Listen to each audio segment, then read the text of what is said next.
Great to have you here with us. Nice to be here, Naimul. Thank you so much. We are as with several of the fireside chats, and you have been with us in previous constellations as well. So, for our Connect community who are going to be seeing this, our investors, partners, and entrepreneurs, if we could rewind a little bit and go back, if you could tell us about your background on and what made you interested in becoming a part of Reach for Change. Let's start Mhm. there.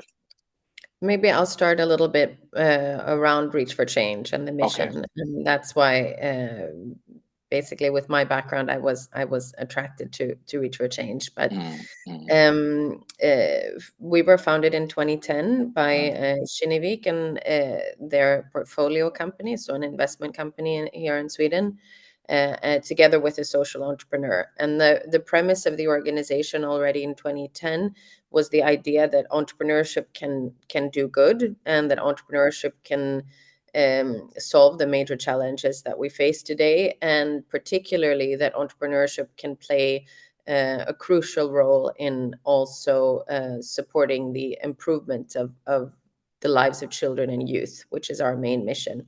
So whether we're looking at climate innovations or inclusion, integration innovations, we are looking with the lens that we want to create a better future for our children and youth, because we believe it's a very important resource to focus on.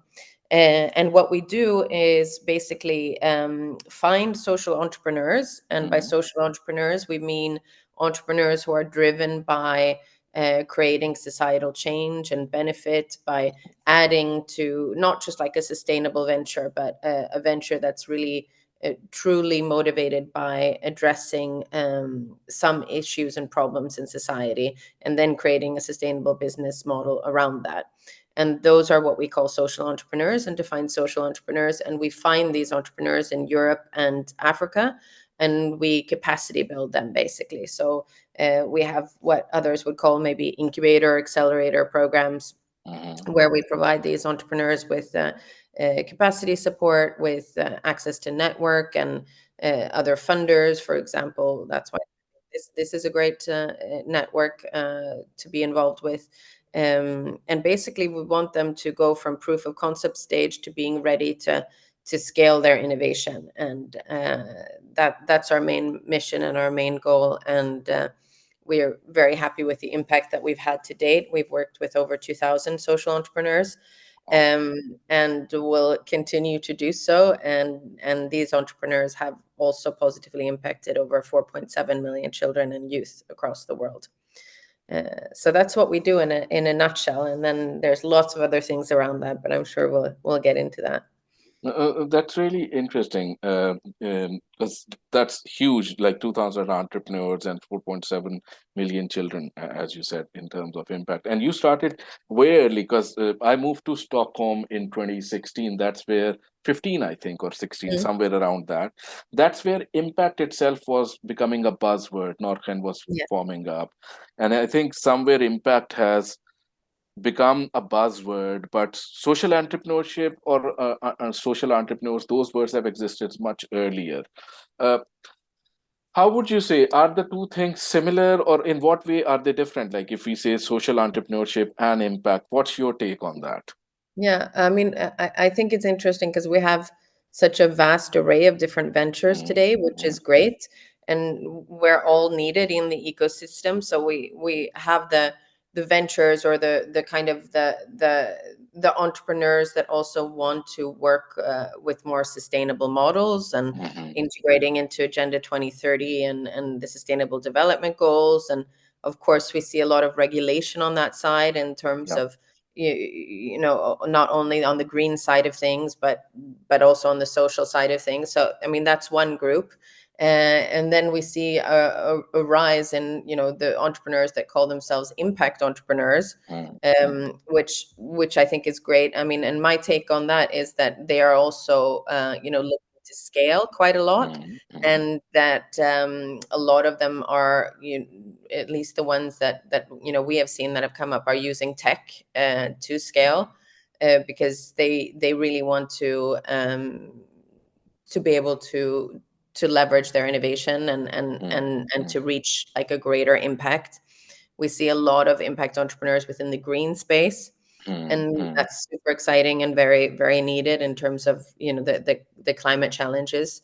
But what we focus on is kind of these early stage social entrepreneurs. And when we're talking about the social entrepreneurs, oftentimes it's the ones who are seeing the daily challenges, like Okay. who are working more in a grassroots fashion, and who maybe have an idea for an innovative education solution where you can, you know, access more children, or, you know, they're often working on these problems that that are related to access, to including populations that are maybe excluded otherwise, working with marginalized groups. So the social entrepreneurs that we work with are more of those kind of early stage grassroots. And maybe they have, you know, tech in their solution, maybe they don't. But the challenge for these entrepreneurs is obviously to scale. And so I think that sometimes when we're talking about impact entrepreneurs, we have this idea of you know, scaling your impact to a certain, you know, size of your venture, or to, you know, reaching a significant portion of a population. And we have our entrepreneurs, I mean, maybe their goals are, you know, if they have an ambitious goal to scale, is to reach, you know, how can we reach, become a social unicorn and reach 1 billion people, you know, that maybe that's the goal, rather than building, you know, a tech model that, yeah. Okay. So yeah, so but all of them are needed, and I'm basically less interested in the definitions of things and more interested in how can we promote that there are more people using entrepreneurship for good. Awesome. I think that's a great point. Entrepreneurship for good is the binding point. But you also mentioned that impact entrepreneurs, I'm summarizing for our community and our later viewers, that on the impact side, it's sustainable green environment. That's probably the area, and tech is the core, and scaling fast is the model for entrepreneurs. However, on the social entrepreneurship, you talked very clearly about daily challenges, grassroots issues, and addressing them now, like the social side, the people side, and the social entrepreneurs, social unicorns. I think I like that kind of thinking. So really good that we got that cleared out. You also mentioned youth and children. How do you define? Because that can be, how do you have a particular definition of that bracket or target group? Number one, let's start with that, and then we'll go to, yeah. I mean, I think we're more flexible maybe than other Mm, organizations. So if you're going to look at the UN definitions, like a lot of mm, times it's under the age of 18. For us, we see so many developments within youth today, and mm, current generations. Like a lot of things are being delayed today, you know, delaying your first home maybe that you buy or have the mm, ability to buy, delaying, you know, marriage and, you know, steady relationships. Delaying even sometimes maybe the move out of your, you know, parents or family houses, mm, also the delaying, you know, when you enter into secondary education, or tertiary education, and when you get your first job. All of mm, these things mean that actually our definition of youth is kind of creeping up in ages. So I mean, in Africa sometimes we're working with you know, people who are up to the age of 30 or 35, but still okay. considering that they are youth. So it really depends on the problem we're trying to tackle, whether it's getting your first job, or, you know, getting equal access to education, or equal access to health solutions. Hmm. But being part of this vulnerable group, you know, children and youth, where you can't really, oftentimes when you don't have the possibility to advocate for yourself in the same way. Awesome. I think you mentioned it very aptly, like the vulnerable group, Mm. and maybe because that decision making of how the governments and the societies run, they are not done by this group. They do have voting rights, but probably at this age, or at this angle, they don't have the power to influence or directly make decisions which directly impact them. And for a longer period, for, let's say, if I'm making a decision, I've way past my youth 20, 30 years ago, and then I'm taking those decisions for, like, the housing crisis for the youth. And these are really, really important points. And you mentioned also about Europe and Africa Mm. as your main focus. What kind of similarities or differences in challenges do you see in these two locations? Are the Yeah. issues more common? Do you have a common set of global challenges, or do you see that there are nuances also across geographies like these? I mean, it's interesting. I think we see a lot of similar trends happening Hmm. across. I mean, obviously, what we see is after COVID, a rising mental health challenge, Mm, rising mental health issues amongst children and youth. That's quite common across Africa and Europe. You know, an increasing sense of hopelessness or lack of opportunity. We have the climate crisis also, I think, mm, really affecting those trends.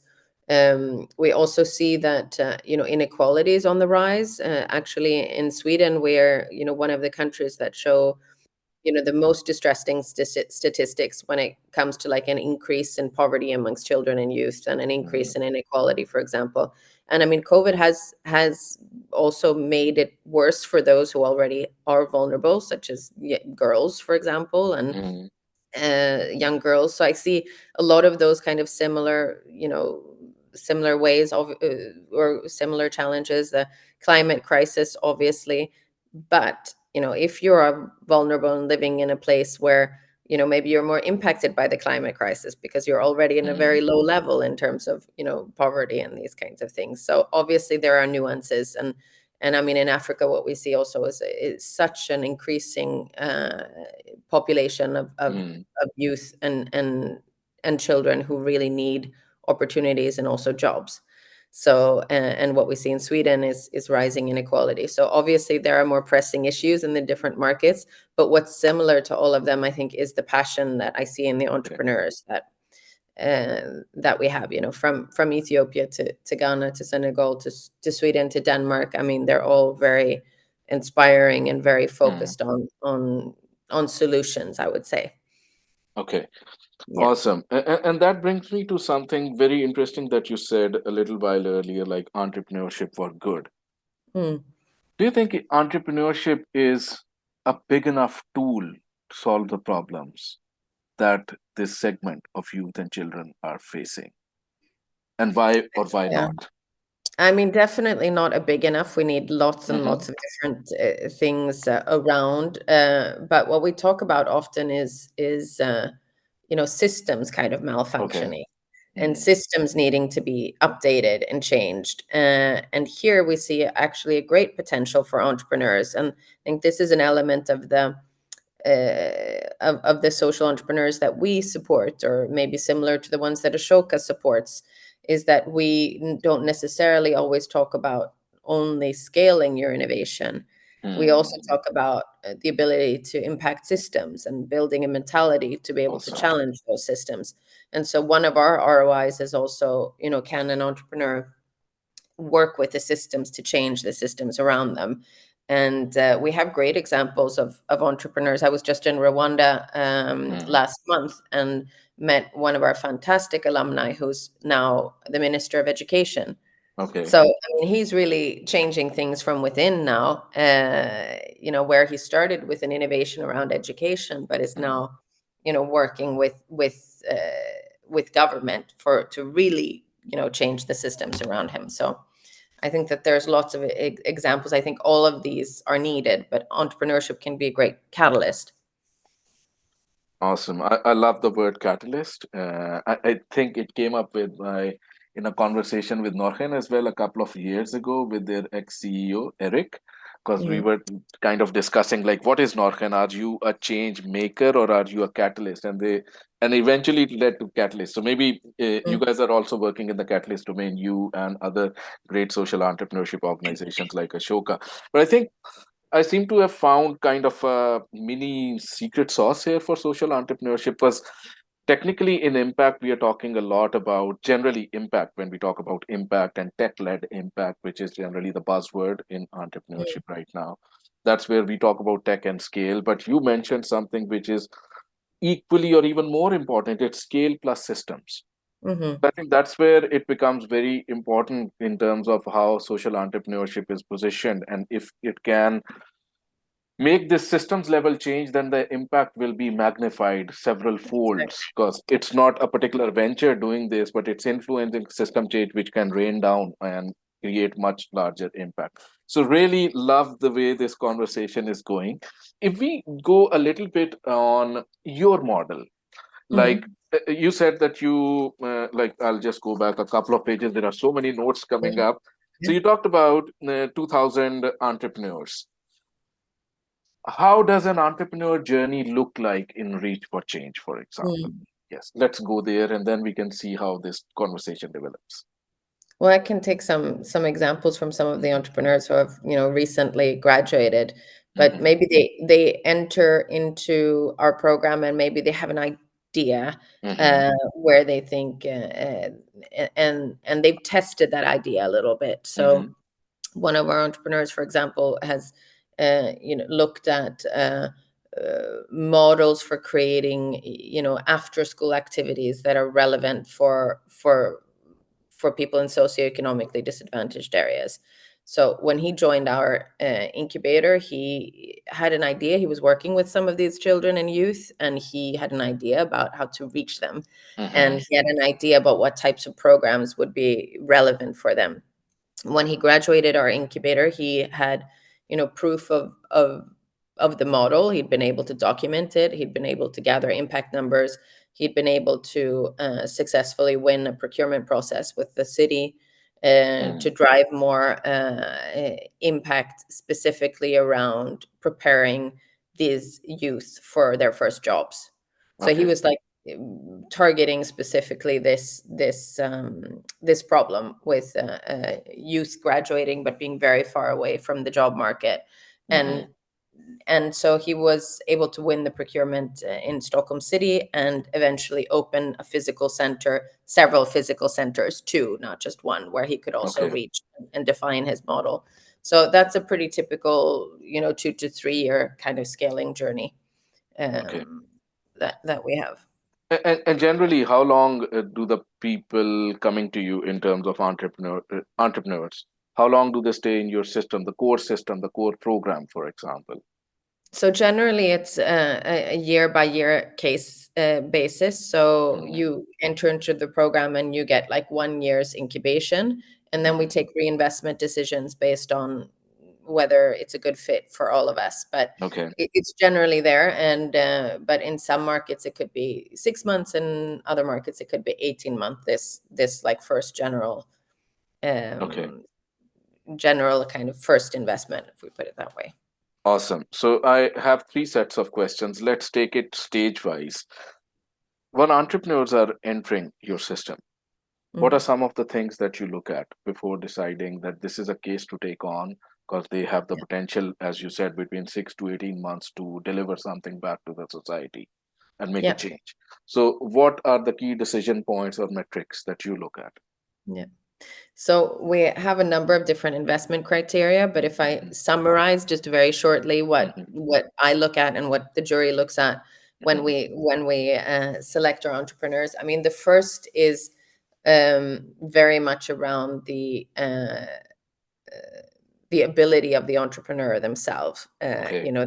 The leadership skills, the characteristics of the entrepreneur. Okay. Do we believe that they have the tenacity to go through this journey, which is quite difficult. Yeah. Then we look at, do they have some kind of evidence or proven impact? Hmm. Like, so either, evidence that can be that you've secured your first contract or your first customer, or, you have maybe some kind of evidence that's research based or Mm. at least anecdotal. We know that we've reached this amount of children and youth, and this is what we're trying to do, even though we don't have the exact pathway yet. Got it. uh, and we want to see some kind of proof of concept, that Hmm. there is some kind of element in their model or something that functions. That's quite important. And then, I mean, basically for me, I also want to see if we go down to my personal kind of, I want to see that they've included the target group, that they have a good understanding of the target group, that they've included the beneficiaries. I want to see that they've done their kind of analysis around the market and the market potential and the problem. Really good understanding of the problem requires that what else is out there. So, for example, if somebody comes and says, well, I've tested this towards the children, and we know that the schools are the buyer, but we don't know how to approach the schools. Well, then maybe that's a place for us to come in and support. But that would be a good place for start, because then I understand that the entrepreneur has some insight around the market potential and where to start. Very good points. Like this is coming out. So just summarizing for our community, the ability, the word that you used was apt. We also look for that when we are taking investment cases in terms of startups, which we think are relevant for angels, because entrepreneurship is not easy. So just the right word you use, tenacity. So I think evidence of impact through customers, contracts, or research, as you mentioned, proof of concept, and then you also talked about your ability to impact in the domain that they're working in. Like, can you really make a big delta in their journey so that they can go out faster? So I think this is really good. I'm interested in two sub points. One, you mentioned a little while ago in a different context, in terms of impact measurement. So at what stage do you so let's take this first question on impact. At what stage do you really start pushing them on impact measurement? Is it secondary or core to the process, or like what's your guideline as Reach for Change globally? Like when entrepreneurs are working with impact, how should they report? I don't know, it's a very broad topic, but if you could micro crystallize it like you have been in the other points, it'll be awesome. Basically from day one. Okay. So it's extremely important to us because it's we have our own impact goals, so we want to see that the entrepreneurs are contributing to that overall arching goal that we have. And that doesn't mean that you have to have it in place, but it means you have to be willing to learn and work with us to develop it. And the way we want you to be working and developing it is to identify basically your theory of change, or some people call it pathway of change, but where you're looking at identifying your problem and the root causes of your problem, and you're connecting your solution to that problem, whether it be evidence-based or making assumptions. And then you're defining the pathway. What is the change that I want to see? And what's the short term, long term, and medium term and long term change? And then that you're willing to put metrics around that, and that you're willing to collect data around that, basically, and that you use that data to inform the progression of your venture. That it's the same way you would use customer data and as an entrepreneur, and understand, oh, that product's not selling. Same way we want the entrepreneur to say, you use a method for teaching kids to read, but it's not getting you any results. Is that then we want you obviously to look at that model and to change it and to adapt it and to improve it. Okay. I think I'm just adding my second note to on the side note, which is when we like the secret sauce of our conversation today. We talked that the first one was in social entrepreneurship, there's scale plus potential to impact system. But in this, I think something very interesting came out when you were mentioning the entire process. It's the theory of change, because traditional accelerators don't look at it. Traditional accelerators are just interested in the business model outcome and scalability. And the tools are generally around if you're using lean canvas or business model canvas or any other tool. So theory of change is not discussed in traditional entrepreneurship. So it's really interesting to see how the entire and that impacts the mindset that puts you in a driving seat of making change as opposed to making a business outcome. Of course, business outcome will come, but the driving seat or the direction is the change itself. Really, and absolutely love this. Let's take one or two more points deeply into the entrepreneur building process. Because you also, when you talked about the example that you gave about this entrepreneur who ended up creating these two centers for impact, what's the traditional funding pathway for entrepreneurs in social entrepreneurship? What kind of capital kind of makes sense to them? In Yeah, traditional startups, is traditional startup venture capital poof or go up. So I don't know. It works yeah. very fast on that side. Yes. I think rather than the investment side, I'll start with like your organic growth. Like Okay. how would you do that? Like what's the segments? And I mean, the tricky thing about social entrepreneurs is that Mm. often your beneficiary and your customer are different, right? Okay. So Okay.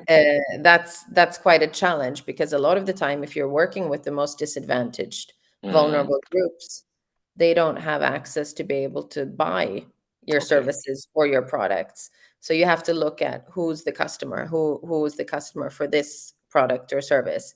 And if we're looking at Sweden or the Nordic model or a lot of European models, Mm. then one pathway of change or growth is really through the government, Okay. right? Because you are providing services that the government also wants to provide, but maybe that the government doesn't have the closeness to the target group or the understanding or the innovation ability to be able to deliver. Got So it. then we're looking at, I mean, in Sweden, a lot of municipalities, for example, Mm.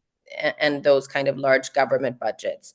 It can also be through social procurement, and there's a lot of interesting things happening there. I think it's Ireland that has,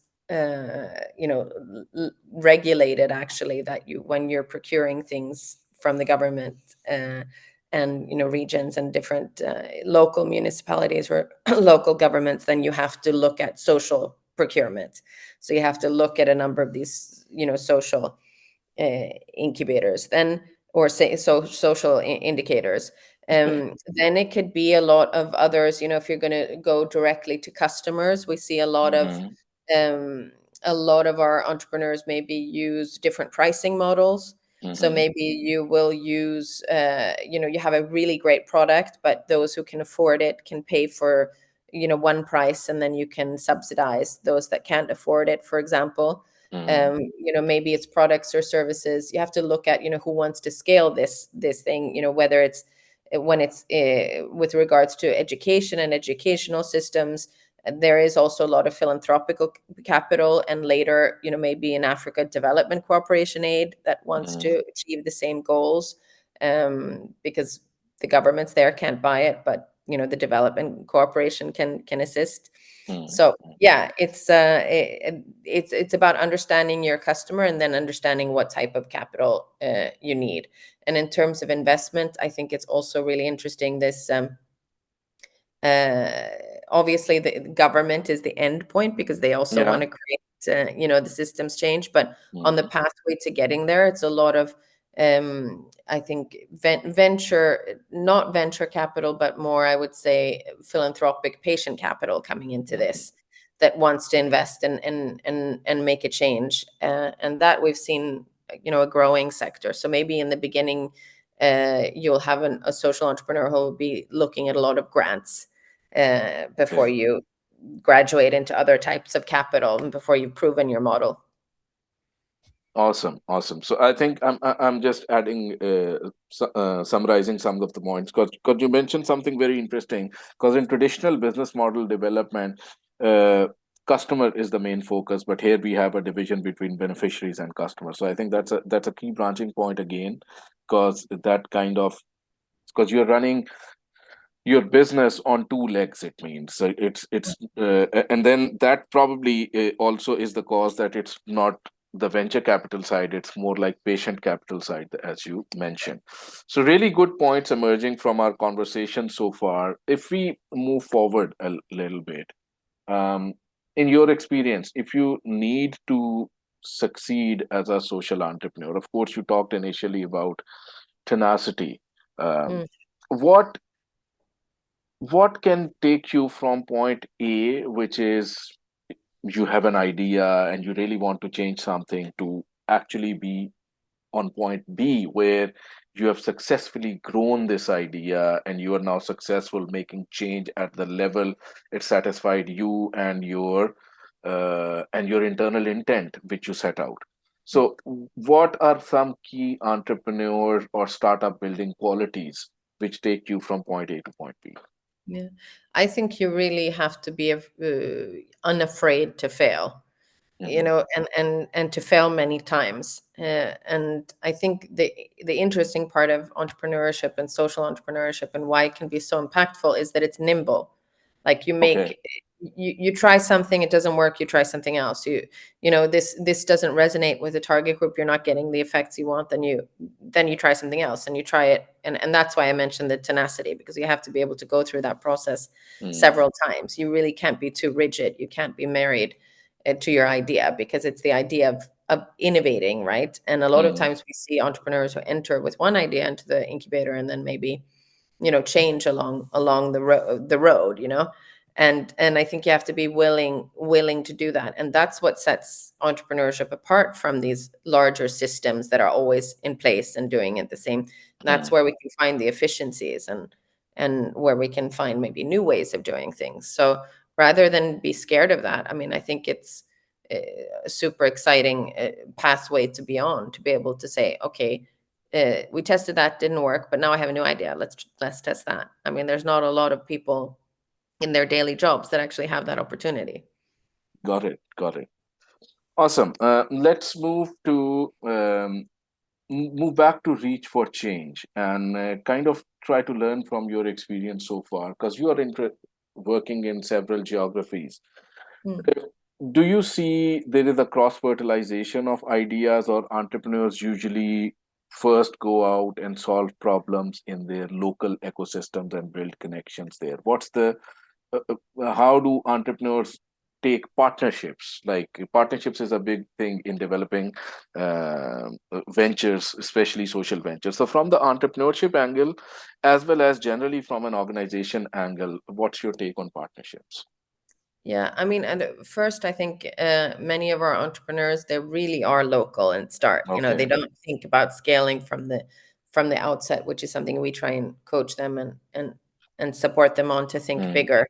But it's funny, a lot of the entrepreneurs that I've met are working on the same issues, and you know, mm, then gone to Kazakhstan and talked about with one entrepreneur working on you know, reproductive and sexual health, and then they say, oh, I don't think anybody else in the world is doing what I do. And then I said, I mm. just came from Rwanda and met somebody who was doing exactly what you're doing. Okay. So, I mean, I mean, we're human, right? A lot Yeah, of the yeah. problems we're struggling with are similar, and the idea is that we have new approaches to deal with them, which is interesting. But there is an idea around many things that are, you know, local, and how we can support those entrepreneurs to scale and think bigger. And that's where partnerships come in, Okay. because obviously we also need to leverage like the footprint um, of our own partnerships. We have to develop larger partnerships so we can use this cross thinking and cross Mm, pollination, and we can be this kind of connector. And through the partners, then maybe we can scale. So that's something that I think is extremely exciting, and something we're looking at, especially now with a new program that we've just launched around which I was talking about, around the mm. rising mental health crisis. I mean, that program is Nordic from the start. Okay. So we're bringing together 20 entrepreneurs from the Nordics. And the reason for that is because we see that there are a lot of similarities in the Nordics, but there's also a lot of differences. So we really think that by bringing this cohort together, Mm. you know, they can cross pollinate and be maybe developing partnerships to work together. Okay. Which means that sometimes vertical focus in acceleration provides that kind of opportunity. Generally, so going back to Reach for Change and your core programs, are they sector agnostic, or do they also have some focus? Uh, Like, I this would is say, yeah, they've tended to be sector agnostic, but more and more we're moving towards more thematic programs, I would say. So okay. we're just about to launch a very exciting program now with the IKEA Foundation Okay. in Ethiopia, where we're looking at waste and circular models with Okay. entrepreneurs. So that's very quite specific. And as I mentioned, this mental health support program that we have as well is quite specific. So, And that is because it's interesting to have entrepreneurs that also are tackling the same problem, but from different approaches, which means we can get more of a holistic view. Mm. And then if we take one more point on this program, the mental health program that you're talking about, what kind of partnership cluster do you have which is running this program? So in this particular program, it's Reach for Change in partnership with the Inner Foundation and the Team Berling Foundation. And then we brought other partners on board there, where we have the Kavli Foundation, we have the Illusion Foundation, we have knowledge partners such as Ashoka and Eva Ahlström's Foundation, Bain Consulting, Kinnevik, and North Zone. Okay, that's a large cluster, but Yeah. it's great to finally address the issue and at the scale like 20 entrepreneurs or startups. So that's really important initiative for the Nordic market. If we take one last question on the accelerator itself, and then we can wrap up our discussion. Many accelerators are required that you are already an established team. So most startup accelerators, they usually require that you need to be a team. Does Reach for Change have a similar requirement? Are you team focused or individual focused? I would say agnostic. If Okay, you're one founder that wants to make a change, and that's where you're in your early stages, that's great. But okay, we also accept teams, so it really depends. okay.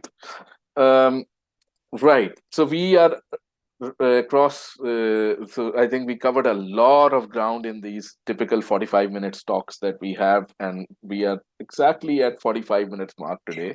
But Good. it's if you would like to, like, if you zoom out and think forward for the next 5-10 years, where do you think Reach for Change is heading, and what's the ambition? Like, what is it you would like to achieve or would be proud to achieve in this horizon going forward? I mean, we want to reach 30 million children and youth by 2030. So we have a super ambitious goal. And I mean, we have a next to impossible goal if you're going to look at our numbers now. We have, I mean, we're 10xing our impact, Okay. and that's quite tough. And the only way of doing that is through partnerships. So we recognize that we are not the be all end all. We'd love to work with other actors, and we love to do that to couple up and join with other actors, because that's how we think we're going to reach our impact goals.